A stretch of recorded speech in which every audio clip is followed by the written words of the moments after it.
This tutorial is going to show you how to do the fishbone stitch.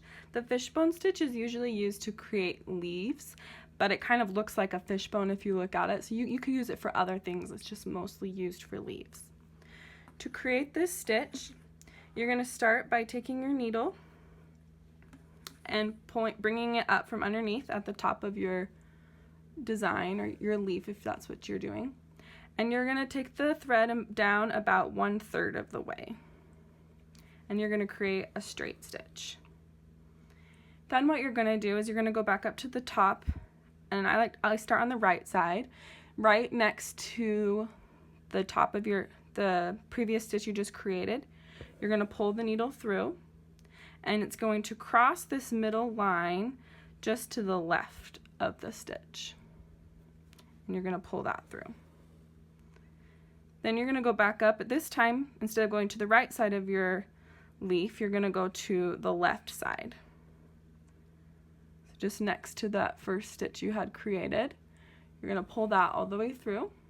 And this time you're going to cross that center line, but you're going to bring it down and it's going to come onto the right side. And you're going to keep going with that same pattern. So now I'm going to go back up to the left side. I'm going to go back up to the right side. Pull the needle through and then cross that center line to the left side. And then I'm going to do it again. I'm going to go back up to the other side this time. Cross that center line and pull the needle through. And you're just going to work like this all the way down the leaf until you have it completely filled in. You'll be following the edge of the leaf, and that's what's going to give it the leaf shape. So just make sure that every time you bring the needle to the top,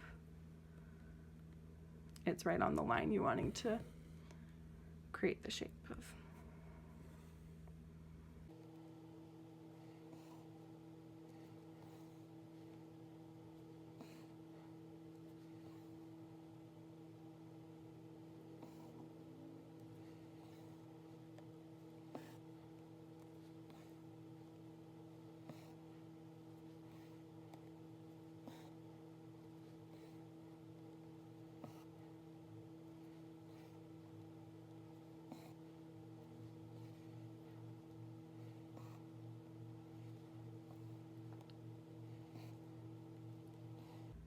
Once you start getting to the bottom of the leaf, your last few stitches will create these outside lines that you want from your leaf.